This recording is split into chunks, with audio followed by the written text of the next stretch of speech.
Jangan lupa subscribe YouTube channel Metro TV News dan jangan lupa nyalakan notifikasinya.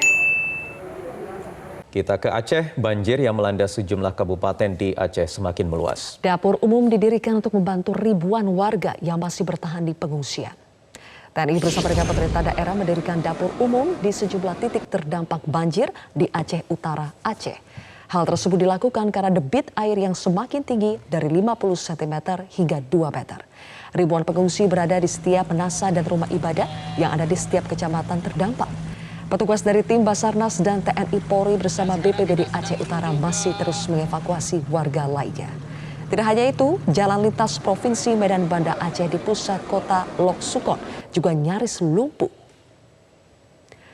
Sementara itu pemirsa, bantuan makanan terus dikirimkan kepada para pengungsi Aceh Timur.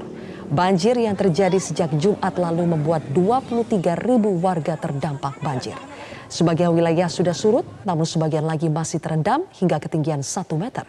Menurut data dari Badan Penanggulangan Bencana Kabupaten Aceh Timur, sedikitnya 112 desa di 14 kecamatan terkena dampak banjir.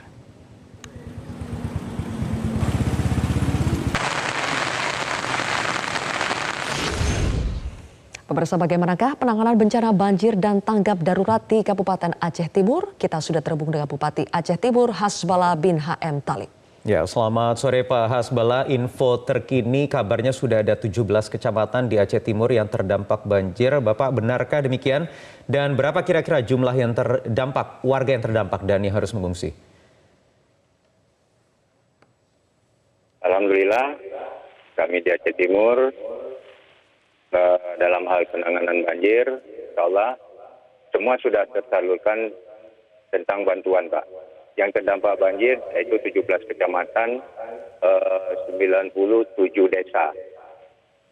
Alhamdulillah, semuanya yang terisolir juga kami sudah evakuasi,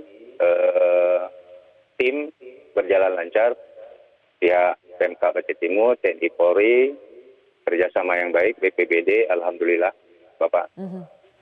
Oke, jadi di 17 kecamatan itu ada berapa Pak titik lokasi pengungsian dan jumlah pengungsinya sampai saat ini?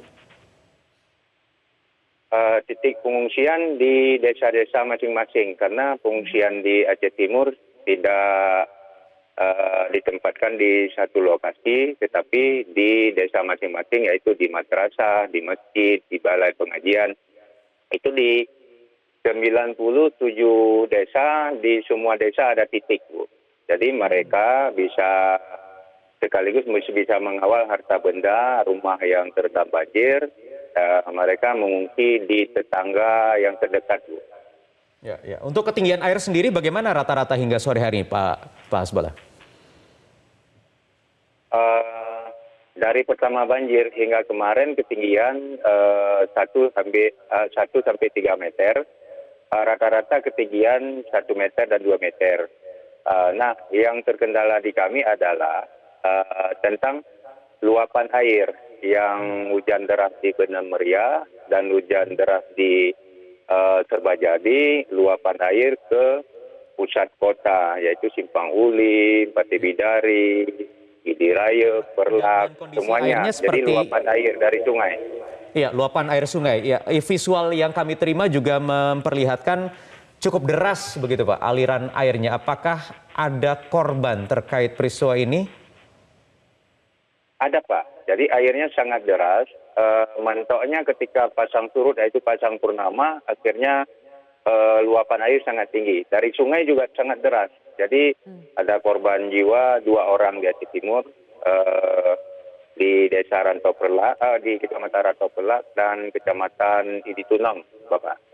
Oke, terakhir Pak Hasbala, sebetulnya selain memang curah hujan yang tinggi ya Pak, apa sebetulnya penyebab sungai saat ini lebih cepat meluap dari biasanya dan apakah ada rencana normalisasi untuk kedepannya? Memang hujan di tahun ini sedikit, curah hujan sangat tinggi. Memang tentang aliran sungai ini, Bu, setiap tahun seperti Arakundo Perlak ini dia tidak butuh normalisasi, tetapi tanggul yang harus ada peningkatan yang dilakukan ya mungkin dari Balai PUPR yang harus dilaksanakan di sana. Yang kedua, muaranya itu agak sedikit dangkal. Misalnya di Pelabuhan Kota Idi, itu dangkal. Oke, baik. Baik, kami akan nantikan terus perkembangan penanganan banjir dari Kabupaten Aceh Timur. Terima kasih sudah bergabung bersama kami Bupati Aceh Timur Hasbalah bin HM Thalib. Sudah bersama kami di Prime Time News.